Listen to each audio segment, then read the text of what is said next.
सारे झमेले मिट जाएंगे, पल में बखेरे टल जाएंगे। सारे झमेले मिट जाएंगे, पल में बखेरे टल जाएंगे। हो जा समर्पण, कर दे अर्पण, राहों में सितारे भर जाएंगे।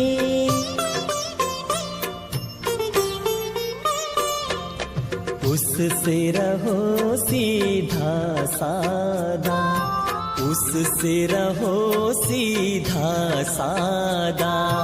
दिल से कहो मेरा बाबा, प्यार से कहो मेरा बाबा।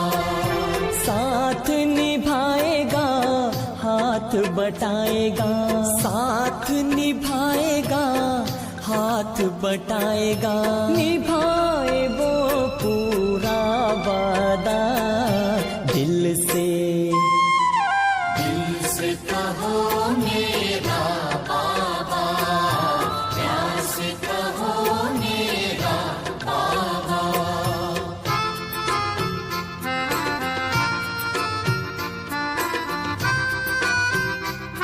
अब सुनते हैं मुरली विस्तार से। आज की मुरली का सार है, मीठे बच्चे, याद में रहते रहते यह कलयुगी रात पूरी हो जाएगी। तुम बाप के पास चले जाएंगे, फिर आएंगे दिन में, यह भी वंडरफुल यात्रा है। बाबा कह रहे हैं कि तुम बाबा को याद करते करते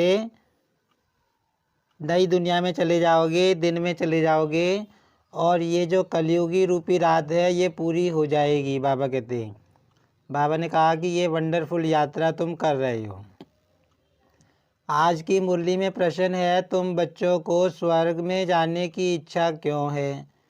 उत्तर है, क्योंकि तुम जानते हो जब हम स्वर्ग में जाएं तब बाकी सब आत्माओं का कल्याण हो, सब अपने शांति धाम घर में जा सकें।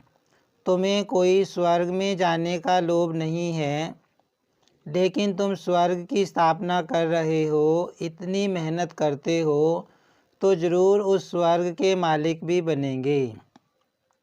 अब बाबा कहते तुम्हें स्वर्ग में जाने की इच्छा क्यों होती है? भाई उसका एक कारण तो ये है कि हम आत्माएं स्वर्ग में चली जाएंगी, बाकी सब आत्माएं दुख दर्द से छूटकर मुक्त होकर शांति धाम में जाकर बैठ जाएंगी, दुख दर्द से छूट जाएंगी।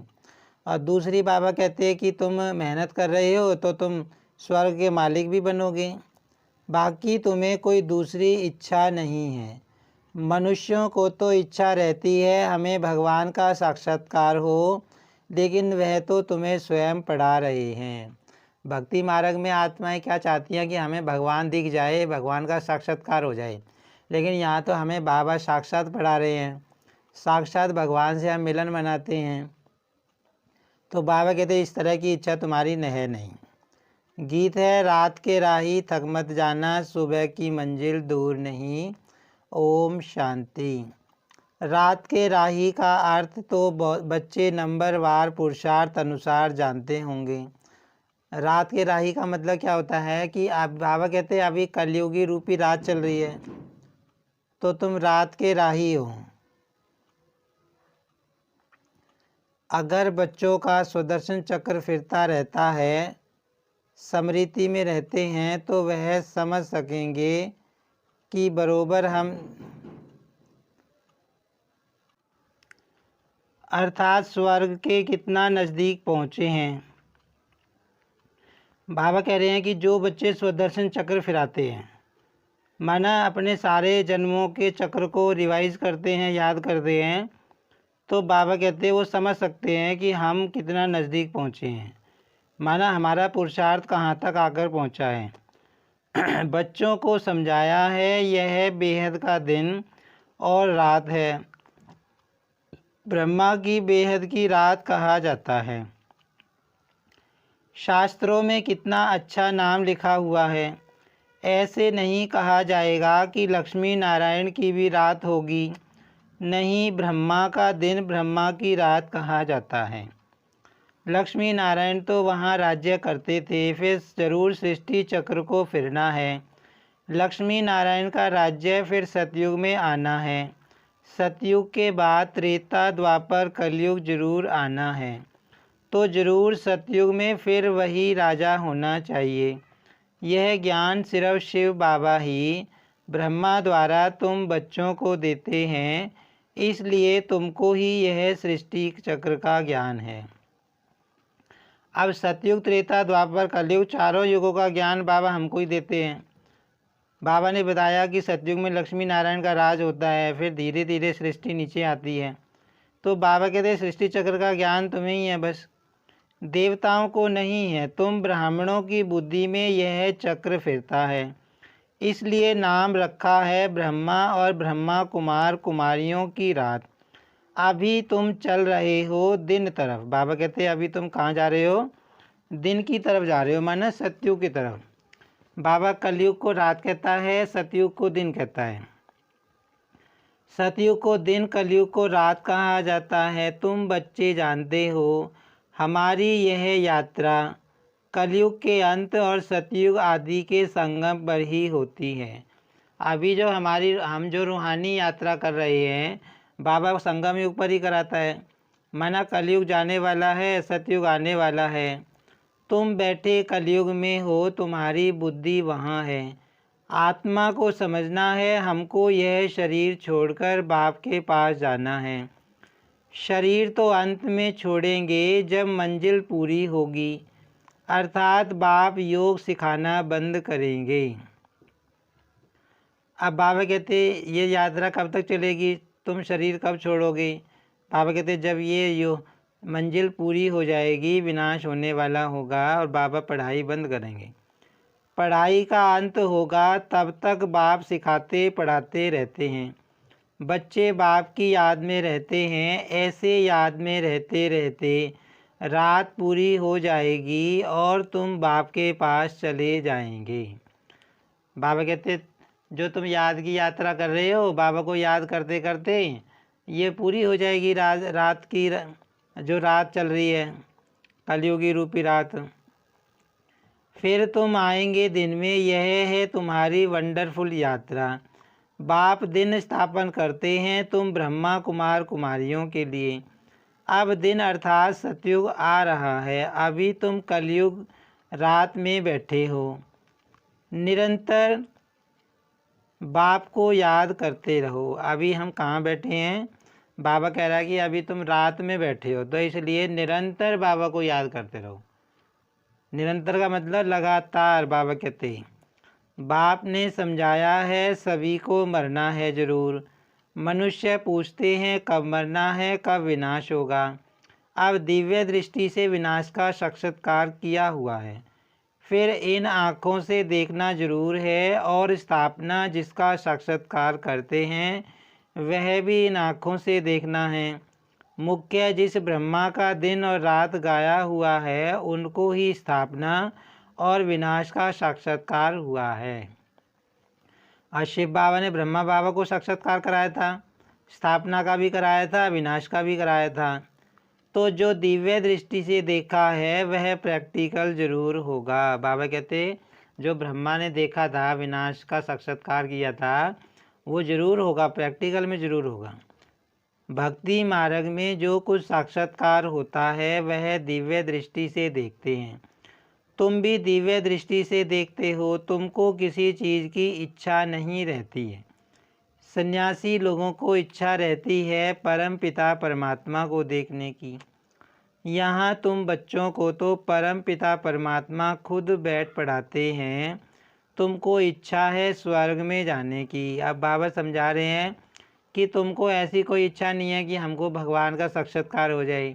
हमें तो साक्षात भगवान मिल गया, रोज़ हम उससे मिलन मनाते हैं, वो सामने बैठ के हमको रोज़ ज्ञान सुना रहा है। तो बाबा कहते तुम्हें इच्छा क्या है? तुम्हारी इच्छा है स्वर्ग में जाने की। बच्चे जानते हैं कि हम स्वर्ग में जाएंगे तो सभी का कल्याण हो जाएगा। अभी तुम बच्चे जानते हो बेहद का बाप जो मनुष्य सृष्टि का रचयिता बीज रूप है, वो झाड़ के आदि मध्य अंत को जानते हैं। अब बाबा एक बात बता रहे हैं कि जब तुम सतयुग में जाओगे तुम तो स्वर्ग में चले जाओगे, साथ में अन्य आत्माओं का भी कल्याण हो जाएगा, क्योंकि इस समय सब आत्माएं दुखी हैं, सब आत्माएं परेशान हैं। तो बाबा कहते तो उनको भी तो मुक्ति मिल जाएगी। जब आत्मा शरीर को छोड़ देगी और परम धाम में जाके बैठ जाएगी तो माना दुख दर्द से तो छूट ही जाएगी। तो बाबा कहते तुम्हारे साथ उनका भी कल्याण हो जाएगा।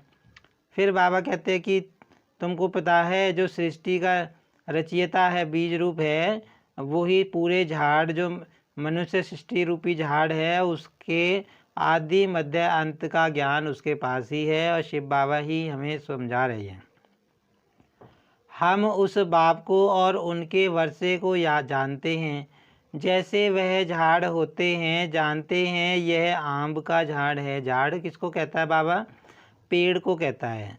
बीज बोने से पहले 2-4 पत्ते निकलते हैं, फिर झाड़ बड़ा होता जाता है तो वह है जड़ बीज। यह बाप है मनुष्य सृष्टि का चैतन्य बीज रूप, उसे ही नॉलेजफुल कहा जाता है।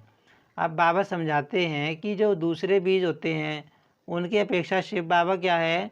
चैतन्य बीज है, चैतन्य बीज रूप है इस मनुष्य सृष्टि का। और बाबा को ही क्या कहते हैं? नॉलेजफुल, ज्ञान का सागर है, सब नॉलेज है बाबा को।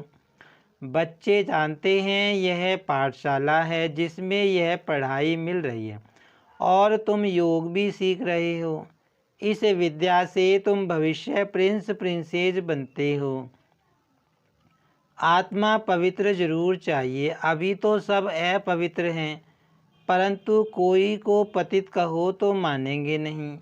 कहते हैं कृष्णपुरी में भी 1-2 को दुख देने वाले कंस, जरासंधी आदि थे। 1-2 को सुख देने वाले को पावन कहा जाता है। स्वर्ग में कोई दुख देता नहीं। अब बाबा कहते हैं उन्होंने तो क्या दिखा दिया है भाई? कृष्ण के साथ कंस दिखा दिया, जरासंधी दिखा दिया, जरासन दिखा दिया। तो बाबा कहते उन्होंने तो सुख के साथ दुख दिखा दिया है। लेकिन बाबा कहते सतयुग में तो दुख का नाम निशान नहीं होता, वहाँ तो रत्ती भी दुख की होती, क्योंकि सुख देने वाले को पावन कहा जाता है, और सुख में तो सतयुग में तो सब पावन होते हैं। स्वर्ग में कोई दुख देता नहीं, वहाँ तो शेर बकरी इकट्ठे जल पीते हैं। किसको दुख नहीं देते, परंतु यह बातें कोई समझते थोड़े ही हैं। अब बाबा कहते ये बातें कोई समझता नहीं है कि सतयुग में दुख नहीं था, उन्होंने तो राम के साथ रावण को दिखा दिया है। जो शास्त्र पढ़े हैं वही बातें बुद्धि में आ जाती हैं। देवताओं के पुजारी अपने को खुद ही चमाट मारते हैं। हिंदुओं ने आपे ही अपने को चमाट मारी है, अपने देवताओं की बैठ निंदा की है। क्राइस्ट, बुद्ध आदि की कितनी महिमा करते हैं, देवताओं की बैठ निंदा करते हैं। यह धर्म की गिलानी हुई ना। गीता में भी कहते हैं यदा यदा ही धर्मस्य, नाम भी भारत का है, भारत ही भ्रष्ट और श्रेष्ठ बनता है।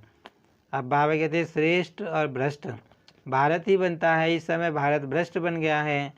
श्रेष्ठ थे लक्ष्मी नारायण, भ्रष्ट मनुष्य श्रेष्ठ को माथा टेकते हैं। माना जो इस कलयुगी दुनिया के मनुष्य हैं, पतित हैं, वो पावन देवताओं के आगे जाके माथा टेकते हैं, उनकी महिमा गाते हैं। सन्यासी भी पवित्र रहते हैं, परंतु भगवान को जानते नहीं, अपने को ही भगवान कह देते हैं। बाकी दूसरे जो भी गुरु आदि हैं पतित हैं, विकार में भी जाते हैं। पतित कहा जाता है विकारी को। वह पावन को नमस्कार करते हैं। सन्यासियों को गुरु करते हैं तो भी इसलिए कि हमको आप समान पावन बनाएं। आजकल सन्यासी तो कोई मुश्किल बनते हैं, फिर गृहस्थी को गुरु करने से क्या प्राप्ति होगी, जबकि वे खुद ही पतित हैं। परंतु नई आत्माएं आती हैं तो उनकी कुछ महिमा निकलती है। किसको पुत्र मिला, किसको धन मिला तो खुश हो जाते हैं, फिर 1-2 को देख सब गुरु करते रहेंगे। माना एक गुरु की महिमा निकल गई, किसी के काम एक गुरु से कहने से बन गई, तो उसको देखा देखी और भी उसको गुरु कर लेते हैं। वास्तव में गुरु किया जाता है सदगति के लिए। अब बाबा समझा रहे हैं कि जो गुरु होता है वास्तव में वो किस लिए करते हैं, ताकि हमारी सदगति हो जाए। वह जरूर 5 विकारों का संन्यास किया हुआ पवित्र चाहिए। बाकी गृहस्थी गुरु करने से क्या फ़ायदा। बड़े बड़े गृहस्थी गुरु हैं जिनके हजारों फॉलोअर्स हैं, कोई एक ने गुरु किया तो वह गद्दी चली आती है। शिष्य लोग उनके पांव धोकर पीते हैं। इसको अंधश्रद्धा कहा जाता है। माना बिना सोचे समझे दूसरे का देखा देखी उसको मान लेना, बाबा कहते तो अंधश्रद्धा है। मनुष्य बल गाते हैं कि हे भगवान अंधों की लाठी तू, परंतु इसका अर्थ भी नहीं समझते। अंधा बनाती है माया रावण, सब पत्थर बुद्धि बन जाते हैं। इसलिए बाप कहते हैं यह जो भी शास्त्र आदि हैं इन सब का सार मैं आकर सुनाता हूँ। नारद का मिसाल देते हैं, उनको कहा तुम अपनी शक्ल तो देखो, लक्ष्मी को वरने लायक हो, लक्ष्मी तो स्वर्ग में होगी। अभी तुम जानते हो हमें पुरुषार्थ कर भविष्य लक्ष्मी को व नारायण को वरना है। अब बाबा समझा रहे हैं कि नारद का मिसाल है। नारद ने कहा लक्ष्मी को वरने के लिए, तो क्या कहा गया उनसे कि अपनी शक्ल को देखो। माना ये बाबा के बच्चों के लिए ऊपर कहावत है। बाबा कहते हैं कि तुम कितने पावन बने हो, तुम कितने पुरुषार्थ में आगे पहुँचे हो, चेक करो। तभी तो जब तुम गोरे बन जाओगे तभी तो लक्ष्मी को वर सकोगे, माना सतयुगी दुनिया में ऊंच पद पा सकोगे। तो यह भी यहाँ की बात है। शक्ल मनुष्य की है, सीरत बंदर की है। बाप कहते हैं अपनी शक्ल तो देखो। बाबा बच्चों से कह रहा है कि तुम कितना आगे पहुँचे हो, देखो, चेक करो। मनुष्य तुमको कहेंगे तुम स्वर्ग का मालिक बनने का भी लोभ रखते हो ना। उनको समझाना है, अरे हम तो सारी सृष्टि को स्वर्ग बनाते हैं, इतनी मेहनत करते हैं तो ज़रूर मालिक भी हमको बनना पड़ेगा ना, कोई तो राज्य करेंगे ना। अब बाबा कह रहा है कोई तुमसे कहे कि भाई तुम तो स्वर्ग में जाने के लोभी हो, तो बाबा कहते हैं उनको समझाओ कि भाई जब हम मेहनत कर रहे हैं तो मालिक तो फिर हम ही बनेंगे, कोई तो मालिक बनेगा सतयुगी दुनिया का। बाबा ने समझाया है नंबर 1 है काम महाशत्रु, जो मनुष्य को आदि मध्य अंत दुख देता है। यह आधा कल्प का कड़ा दुश्मन है। बल ड्रामा में सुख और दुख है, परंतु दुख में ले जाने वाला भी तो है, वह है रावण। अब दुखी बनाने वाला कौन है? सारी मनुष्य आत्माओं को दुखी बनाने वाले कौन है? 5 भूती तो हैं। आधा कल्प रावण राज्य चलता है, यह बातें तुम बच्चे ही जानते हो। माना आधा कल्प तो सुख रहता है धरती पे, आधा कल्प रहता है दुख, रावण का राज चलता है।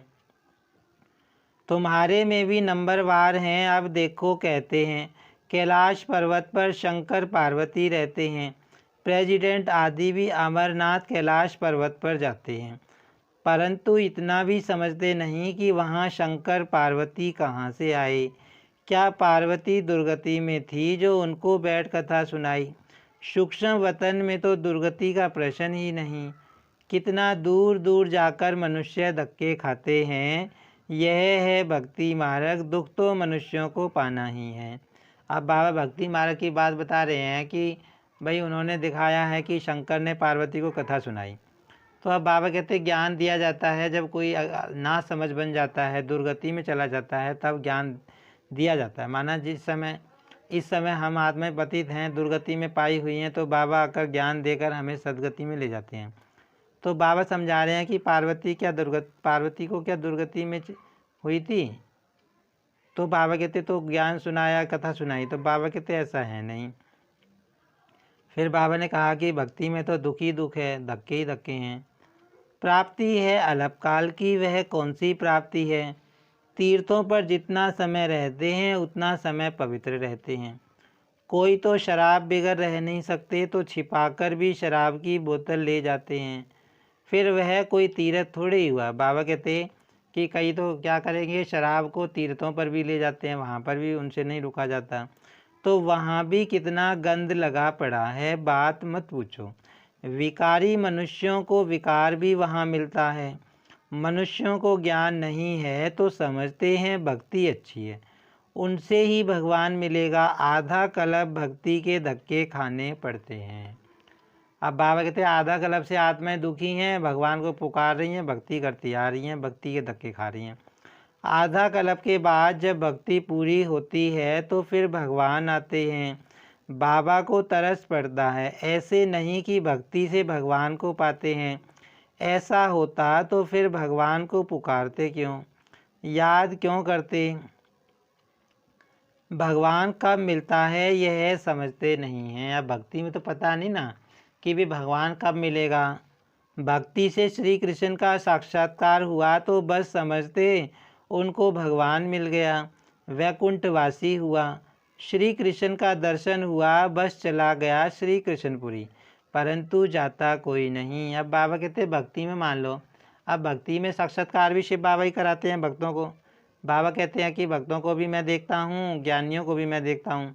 तो बाबा कहते हैं मान लो किसी भगत को कृष्ण का साक्षात्कार हो गया तो वो स्वर्ग में थोड़ी ना चला गया, वैकुंठवासी माना कृष्णपुरी में थोड़ी ना चला गया। कृष्णपुरी में बाबा कहते कैसे जाएगा, जब तक वो ब्राह्मण ना बने, जब तक ज्ञान ना ले, जब तक बाबा का ज्ञान ना ले, पुरुषार्थ ना करे, वो सतयुगी दुनिया में जा नहीं सकता, वैकुंठपुरी कृष्णपुरी में जा नहीं सकता। तो बाबा कहते तो भक्ति मार्ग में अंधश्रद्धा बहुत है। तुम बच्चे अभी समझ गए हो, बाप साधारण तन में आते हैं तब तो गाली खाते हैं, नहीं तो भला किस तन में आए। कृष्ण के तन में तो गाली खाना सके। अगर बाबा सजा सजाया आता, कृष्ण के तन में आता तो कोई कुछ कह सकता, लेकिन साधारण तन में आया तो ब्रह्मा बाबा को भी कितना सुनना पड़ा। शुरू में बाबा के बच्चों को कितना सहन करना पड़ा, कितना सुनना पड़ा, कितने लोग अपोजिशन हो जाते थे, कितना जो है बाबा के घरों को मकान भी नहीं मिलते थे किराए पे। तो बाबा कहते हैं और अगर बाबा कृष्ण के तन में आता फिर तो सारे पहचान लेते उसको, फिर तो सब पैरों पे पड़ जाते, फिर कोई थोड़ी ना अपोजिशन करता।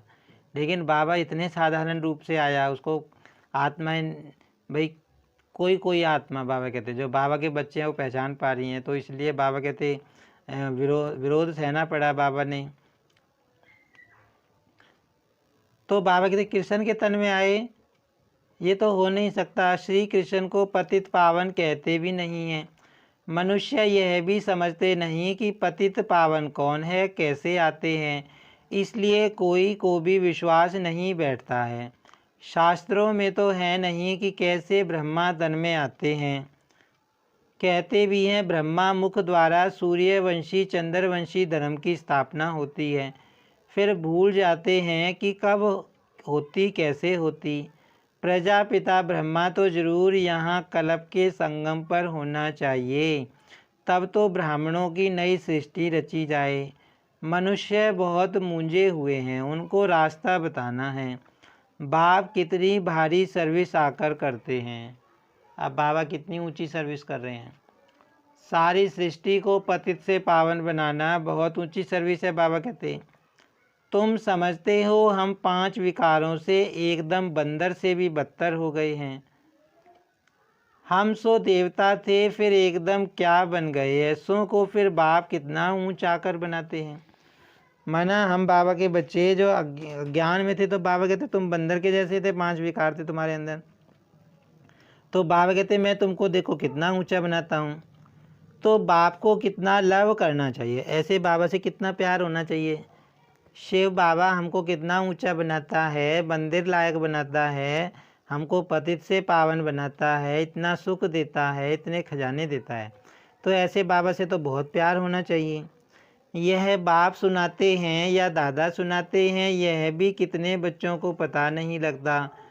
बाप कहते हैं विचार करो, मैं सदैव रथ पर हाजिर रह सकता हूँ, यह तो हो नहीं सकता। मैं तो आता ही हूँ सर्विस पर।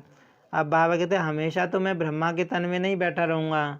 ज्ञान सुनाया, सेवा की और गया। बाबा के पास समाचार आया था, कोई ने पूछा क्या मनुष्य किसको सुख दे सकते हैं, यह मनुष्य के हाथ में है। तो एक ने कहा कि नहीं, ईश्वर ही है जो मनुष्य को सुख दे सकता है, मनुष्य के हाथ में कुछ भी नहीं है। तो कोई बच्चे ने फिर समझाया है कि मनुष्य ही सुख देता है, मनुष्य ही सब कुछ करता है, ईश्वर के हाथ में कुछ नहीं है। अरे तुम थोड़े ही कुछ देते हो, ईश्वर के हाथ में ही तो है ना। समझाना चाहिए, श्रीमत पर चलना है। अब मनुष्य किसी को सुख देगा तो कितना सुख देगा, अल्पकाल का सुख देगा, थोड़ा बहुत सुख दे देगा। बाबा कहता है ना कि इस दुनिया में भी जो लौकिक बाप होता है वो बच्चों को कितना वर्षा देगा, हद का वर्षा देगा, भाई ज़मीन दे देगा, दुकान दे देगा, थोड़ी बहुत जो है प्रॉपर्टी दे देगा, धन दौलत दे देगा, तो कितने दिन चलेगी वो। लेकिन जो बेहद का सुख देने वाला है, तो बेहद के सुख देने वाला तो शिव बाबा ही है, परमात्मा ही है। तो परमात्मा ही आकर सुख देते हैं। परम पिता की श्रीमत बिगर कोई सुख दे ना सके, अपनी बड़ाई नहीं करनी चाहिए। हम श्रीमत पर सारे सृष्टि को स्वर्ग बनाते हैं, तो देखो कितना भारी भूल बच्चों की होती है।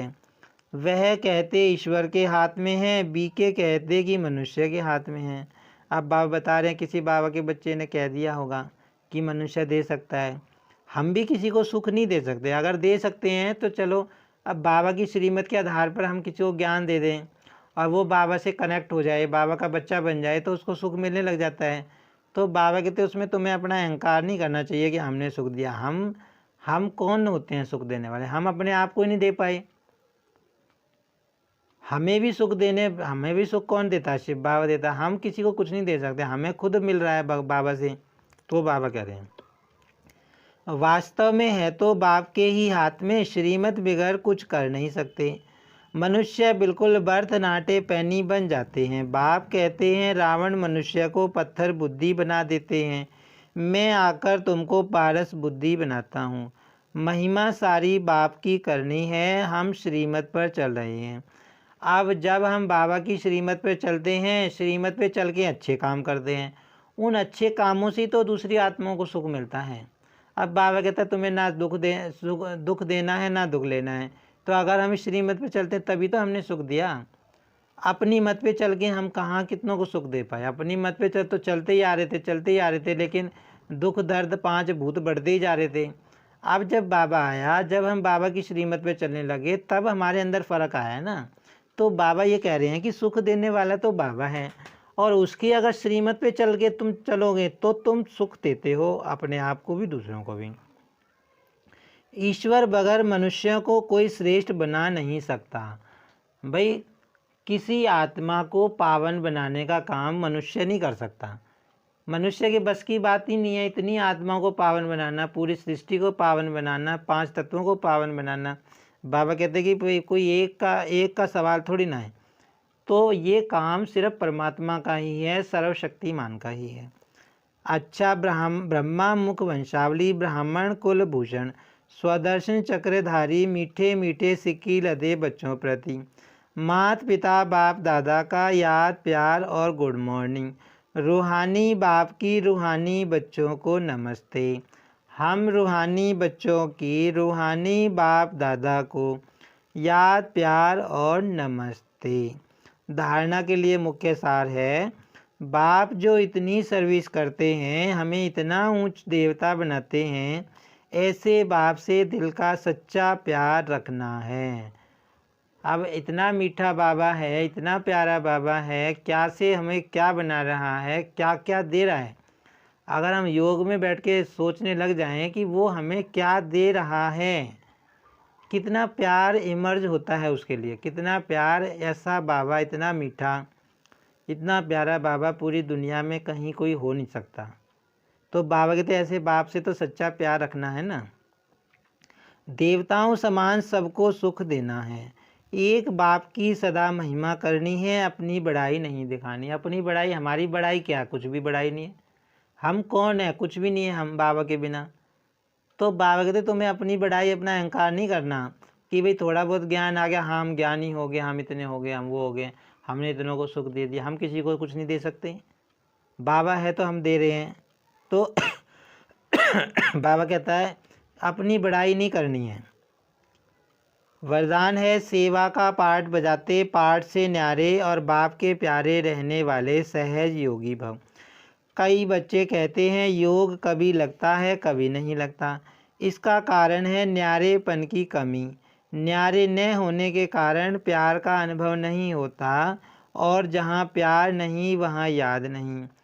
अब बाबा कहते हैं न्यारेपन की कमी है। न्यारेपन का मतलब क्या है? भाई सब चीज़ों से न्यारे हो जाओ, इस दुनिया से न्यारे हो जाओ। न्यारे का मतलब कुछ भी चीज़ याद ही ना आए। तुमने सेवा करी, सेवा, बाबा कहता है सेवा के भी संकल्प तुम्हारे मन में नहीं चलने चाहिए। जब तुम योग में बैठते हो तो भाई अब हम ये सोच सकते हैं कि हमारे मन में चलो कुछ संकल्प नहीं चले, सेवा के संकल्प चले, तो बाबा कहते हैं वो भी नहीं चलने चाहिए। भले हमारे मन में गलत संकल्प नहीं चले, लेकिन बाबा कहते हैं सेवा से श्रेष्ठ कर्म भी तुम अगर कर रहे हो उसका प्रभाव भी तुम्हारे ऊपर नहीं आना चाहिए।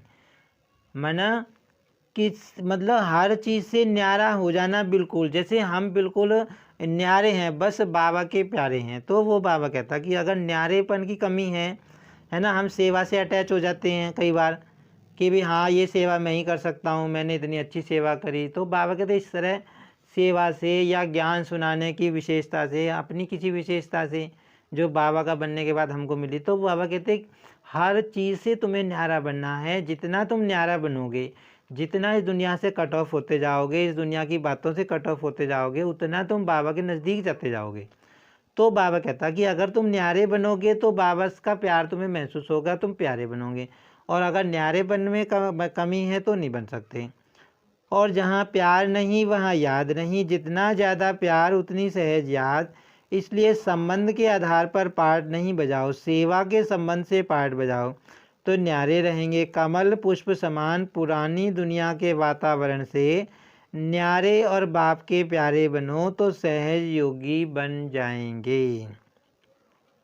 अब बाबा ने कहा ना, देखो कि दुनिया के वातावरण से न्यारे बनना है। इसका मतलब क्या है कि दुनिया में कुछ भी होता रहे उसकी सेक हमारे ऊपर नहीं आनी चाहिए, उसके कारण मेरे मन के संकल्प नहीं चलने चाहिए, मेरे संकल्पों में हलचल नहीं आनी चाहिए। तो बाबा कहता है, तो बाबा कहते हैं अगर न्यारे बन जाएंगे, जब न्यारे ही बन जाएंगे फिर तो योग लगेगा, क्यों नहीं, फिर तो योग लगेगा ही। हम योग में बैठेंगे, कोई बात हमको खींचेगी ही नहीं, हमारे ऊपर किसी चीज़ का असर ही नहीं होना। लेकिन जब हमें कोई चीज़ खींचती है, कोई देहधारी खींचता है, किसी की बात खींचती है, हम योग में बैठे हैं, हमारी बुद्धि खींच रही है, फिर हम सहज योगी कहाँ हुआ, आसानी से योग हमारा कहाँ लगा। तो वो बातें बाबा कह रहा है। स्लोगन है, ज्ञानी वह है जो कारण शब्द को मर्ज कर हर बात का निवारण कर दे। कितनी बड़ी बात बाबा कहता है कि ज्ञानी कौन होता है। ज्ञानी वो है जो कारण के पीछे ना पड़े भी। कारण भाई कोई माया आई, कोई परिस्थिति आई, कारण क्या हुआ, हमें कारण से क्या लेना देना। बाबा कहते तुम निवारण सोचो ना, अब क्या करना है। परिस्थिति आ गई, समस्या आ गई, अब उसके ऊपर चाहे एक दिन सोच लो, 2 दिन सोच लो, वो जाने की थोड़ी ना है क्यों आई क्यों आई क्यों आई, किसने आई, किसके कारण आई। बाबा कहते कारण को ना सोचो, कारण की जगह क्या सोचो, निवारण। भाई परिस्थिति आ गई, समस्या आ गई, तो अब क्या करें, अब क्या हो सकता है, भाई अब आगे का सोचना है ना मुझे। तो वो बाबा कहते हैं कि उसको ही ज्ञानी तू आत्मा बोलते हैं। तो ये शक्ति की पॉइंट है कि जब भी कोई परिस्थिति आती है, समस्या आती है, हमें उसके बारे में ये सोच के अपने मन की शक्ति खराब नहीं करनी है कि क्यों आई क्यों आई क्यों आई, कैसे आई कैसे आई। बाबा कहते तुम क्या सोचो, अब क्या करना है, चलो आ गई समस्या, आ गई, अब क्या करना है। तो 1 मिनट में, 1 सेकंड में हमारे मन की हलचल समाप्त हो जाएगी। ओम शांति।